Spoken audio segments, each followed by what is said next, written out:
Be ready. 5 seconds.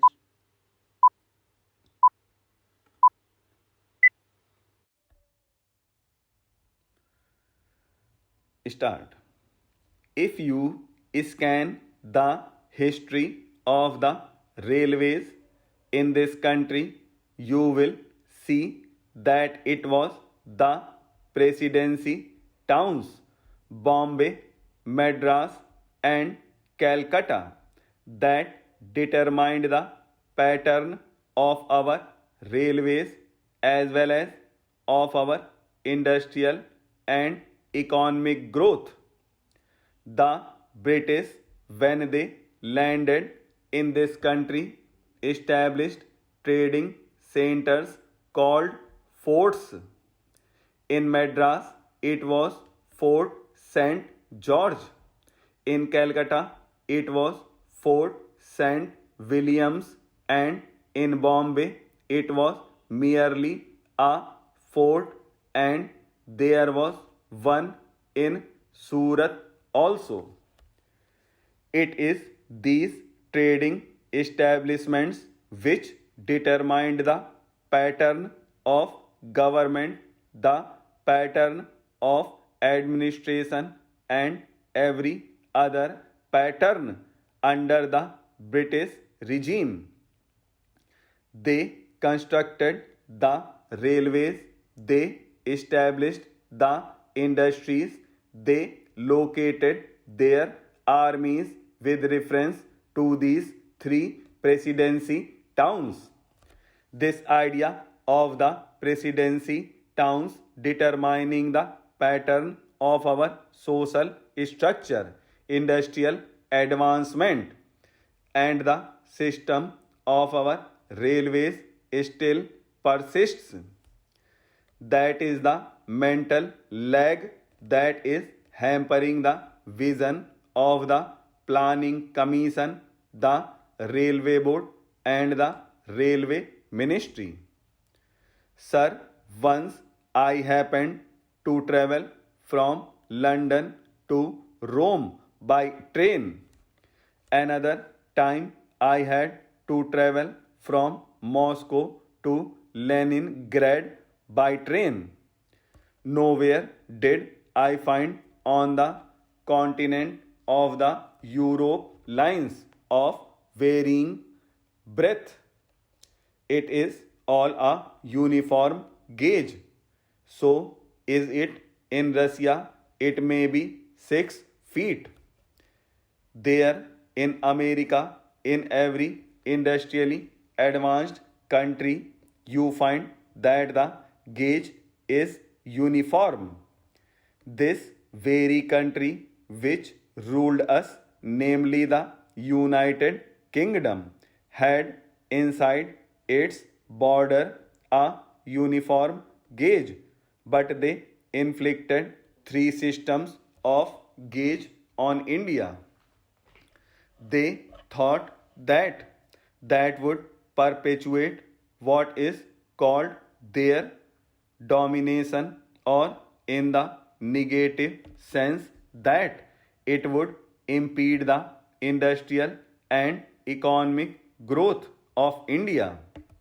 Secondly, it would make India always the customer and purchaser of lines and locomotives and rolling stock from the United Kingdom. In the old days, I am told it is the government which built the broad gauge line, and it is the private companies that took to this meter gauge and the narrow gauge. Though they may not have had the distinction of private and public sector in view, then it now appears that what the so called public sector then did has been good, and what the private sector then did has been to our disadvantage. I would appeal to these agencies to introduce a uniform gauge throughout the India. In this connection, it will be interesting to note the talk of the Honorable Railway Minister about the schools, primary schools, higher secondary schools, and high schools for the Indian Railways. If you examine the previous speech of the railway minister and also the working report of the railway board, you will find that the same figure is repeated every year. I have examined the figures and I find that this year only 16 schools have been added, out of which 13 are primary schools. One is a higher secondary school and two are middle or high schools.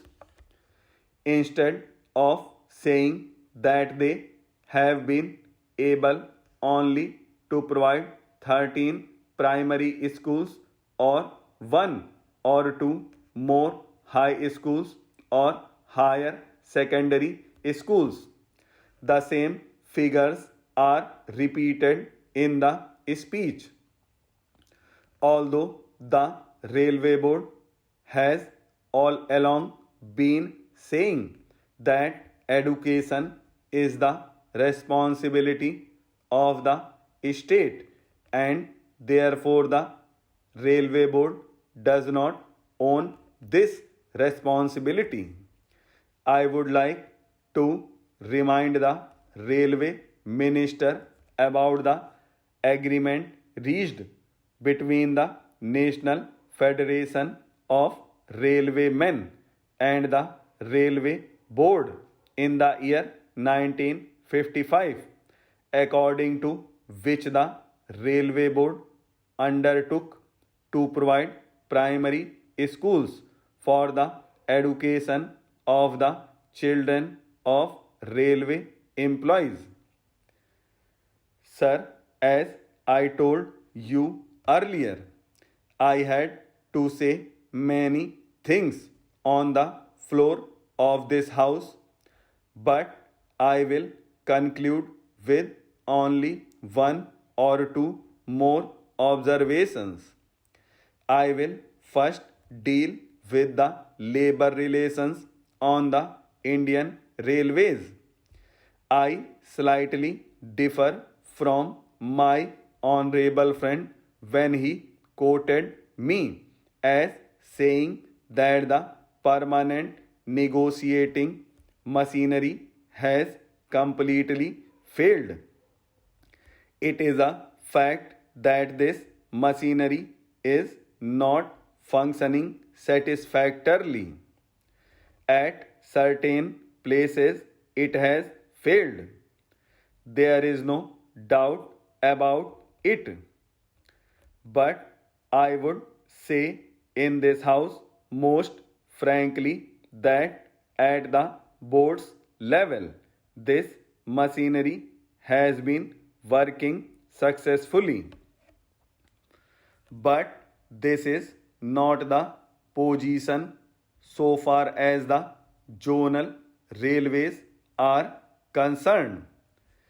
I do not say that in all the zonal railways it is so, but in certain zonal railways and in most of the divisions of these railways it has failed.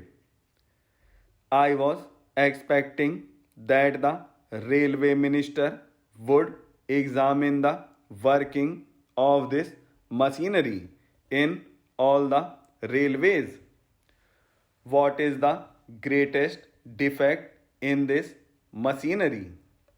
This machinery suffers to the extent that at the board level, if there is difference of opinion between the railway board and the railway labor. No arbitration machinery is provided to settle the disputes.